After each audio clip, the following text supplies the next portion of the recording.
Bonjour à tous et bienvenue pour un nouveau tuto peinture consacré au clone de la 501e pour le jeu Star Wars Shatterpoint. Afin de vous aider à suivre ce tuto, voici un guide complet des peintures que j'ai utilisées pour réaliser cette figurine. Vous verrez également dans ce tuto des icônes qui indiquent la façon dont je dilue ma peinture, en allant de peu dilué jusqu'à extrêmement dilué. De même, un second jeu d'icônes vous montrera quelle charge de peinture j'utilise. Est-ce que mon pinceau est gorgé de peinture ou bien est-ce qu'il y en a très peu dessus? J'espère que ces icônes vous aideront à reproduire mes gestes. Sans plus attendre, passons à la peinture.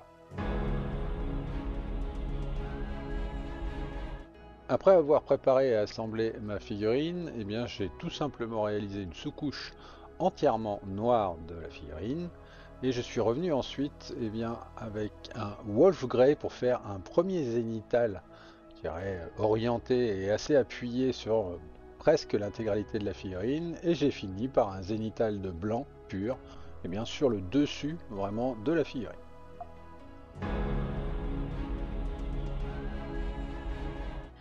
Petit disclaimer avant de commencer cette vidéo, si vous comptez utiliser pour faire votre blanc un express ou un contraste ou un speed paint blanc, oui, pourquoi pas, ça marche très bien.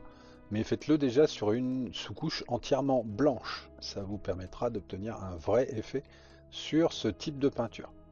Sinon, vous pouvez utiliser la méthode que j'utilise et que je vais montrer dans la vidéo. Ici, je ne vais utiliser cette Templar White, cette peinture blanche contraste, que sur le dessus de ma figurine, là où en fait, mon zénithal de blanc a tout mélangé. Et donc là, je récupère comme ça les séparations entre les diverses plaques, entre mes grandes plaques, etc. Donc je n'en mets quasiment que sur le haut de la figurine, hein. Et surtout, je la laisse bien sécher avant de continuer. Je passe ensuite avec un pale grey qui en gros va être la couleur de base de mon blanc et que je dilue assez bien de façon à être bien fluide.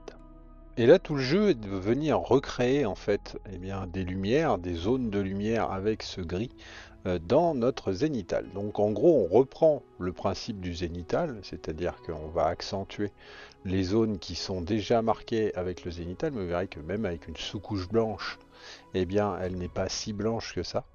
Et donc je fais comme ça divers passages d'une peinture très diluée, très liquide, pour venir renforcer les zones que je souhaite mettre en lumière sur ma figurine. Donc, par exemple là, l'extrémité du pied ou des choses comme ça, hein, vu que mon zénithal a surtout marqué le dessus. On le voit bien là, l'épaule, le bras, etc.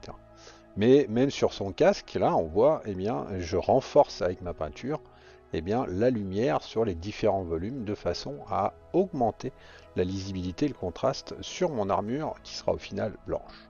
C'est un travail qui peut paraître éventuellement long et fastidieux, mais en fait pas du tout. Ça va très vite, puisque 2-3 coups de pinceau à chaque fois et vous avez défini votre plaque d'armure. Donc c'est juste bien travailler la dilution de votre peinture et bien diriger votre coup de pinceau vers la lumière de façon à emmener le maximum de pigments vers ce que vous voulez avoir comme lumière. Au final, cette étape m'a pris à peine plus de 3 minutes, donc vous voyez que c'est relativement rapide à faire. Je viens ensuite avec un rubber black, pareil, assez bien dilué, retravailler tous les creux et toutes les interstices, on va dire, qu'il va y avoir sur mon armure. Donc je viens très finement comme ça déposer des touches de presque noir, hein. Je ne veux pas un noir complet dans tous ces trous. Donc que ce soit dans sa visière ou entre les plaques des diverses armures, etc.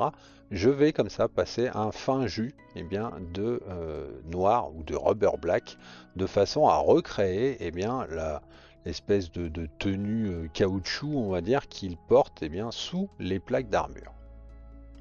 Je finalise en reprenant ces gants qui sont eux aussi noirs et en caoutchouc. Et voilà, une fois que c'est fait, vous avez peint l'intégralité de ce qui va être en noir sur l'armure. Avec un noir idémement très dilué, je vais venir m'occuper de son arme. Donc tout simplement, je la rebase entièrement avec cette couleur de façon à pouvoir la travailler par la suite avec tous les effets qu'on pourra donner dessus. Bien évidemment, faites attention de ne pas déborder sur les autres parties, hein, que ce soit le rubber black ou l'armure blanche. Si c'est le cas, eh bien revenez baser avec l'une ou l'autre des couleurs pour corriger votre erreur. Jusqu'à obtenir quelque chose comme ça. On passe maintenant avec un Imperial Blue, eh bien, ce qui va faire qu'ils sont de la 501e, c'est-à-dire les différents marquages. Donc je base assez simplement eh bien, avec ma couleur les différentes zones qui vont être bleues et qui vont faire qu'ils sont de la 501e. Donc il y a une espèce normalement de schéma bien précis, de positionnement qui fait que c'est la 501e. Bon, vous n'êtes pas forcément obligé de le respecter, mais si vous le pouvez, eh bien reprenez sur l'artbox ou par rapport à ce que j'ai fait moi, de façon à correspondre à la 501e. Il n'y a pas de sculpture particulière à suivre ou à remplir, donc c'est quelque part un peu du freehand, mais vous verrez que c'est très facile à faire. Il s'agit juste de quelques traits et de bien se concentrer pour remplir les bons endroits. Pour la 501e, le bout des manches est bleu, et bien n'oubliez pas tout simplement de les repeindre comme ça avec un fin trait. J'éclaircis ensuite mon Imperial Blue avec un mix 50-50 Imperial Blue et Ducat Blue, ce qui va me donner un bleu beaucoup plus vibrant et beaucoup plus scintillant quelque part. Et je commence, eh bien, tout comme je l'ai fait avec mon blanc tout à l'heure, à redéfinir mes zones de lumière à l'intérieur de mes zones d'Imperial Blue. Pensez bien à tirer votre peinture dans le sens de votre lumière, de façon eh bien, à garder une partie d'Imperial Blue, mais à la propager avec cette nouvelle couleur, jusqu'à obtenir quelque chose comme ça. Je poursuis mon éclaircissement avec un Ducat Blue, cette fois plein, et je viens eh bien, éclairer un petit peu plus mes zones avec un peu plus de précision. Et donc je pose toujours ma peinture assez bien diluée et je viens étaler, étirer eh bien, ma couleur pour créer mon dégradé. En ajoutant simplement un peu d'eau à ma peinture, eh bien, je peux comme ça la pousser, la diriger vers l'endroit où je veux que ça soit lumineux.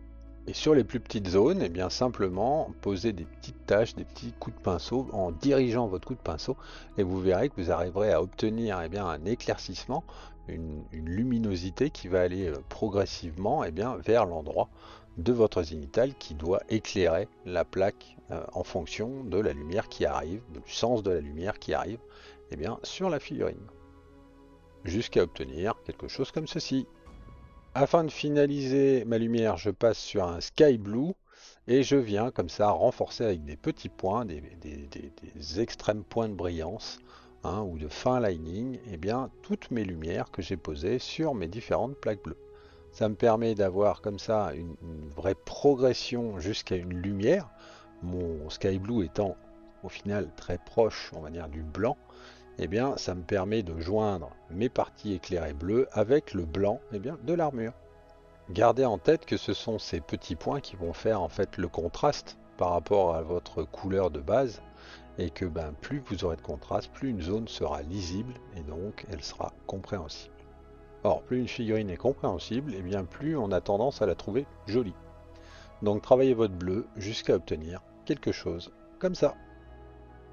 Allez, il a quand même une armure blanche, donc on va finir par passer sur un blanc, donc blanc assez dilué de façon à ne pas recouvrir bien, trop brutalement nos différentes zones, et je vais venir comme ça reprendre divers arêtes, divers linings qui vont faire que, eh bien oui, comme l'arête est blanche, eh bien l'ensemble va paraître blanc, alors qu'au final on n'a pas encore utilisé de blanc depuis le début sur la figurine. C'est exactement le même principe que pour le bleu, le fait d'apporter une brillance maximum en blanc dans notre dégradé de gris va faire que eh bien, ça va agencer toutes les couleurs avec celle d'à côté, et donc c'est ce qu'on appelle une couleur relative. Et donc notre armure va prendre une teinte blanche, elle va devenir blanche, alors qu'elle est pourtant grise. Mais parce que comme les points de lumière maximum sont blancs, eh bien l'œil ou le cerveau humain eh bien, prend l'ensemble pour du blanc. Toujours pareil, de toute façon, travaillez votre peinture en couches assez fines, en orientant vos coups de pinceau. Ça vous donnera une progression beaucoup plus douce sur vos dégradés et au final, en posant quelques points de blanc eh bien, à bons endroits, vous pourrez marquer la couleur. On va aussi eh bien, faire un petit peu de weathering et donc de chipping dans les parties bleues de façon à rappeler qu'elle est blanche en dessous et que sous les égratignures de bleu, on a du blanc. Jusqu'à obtenir quelque chose comme ceci.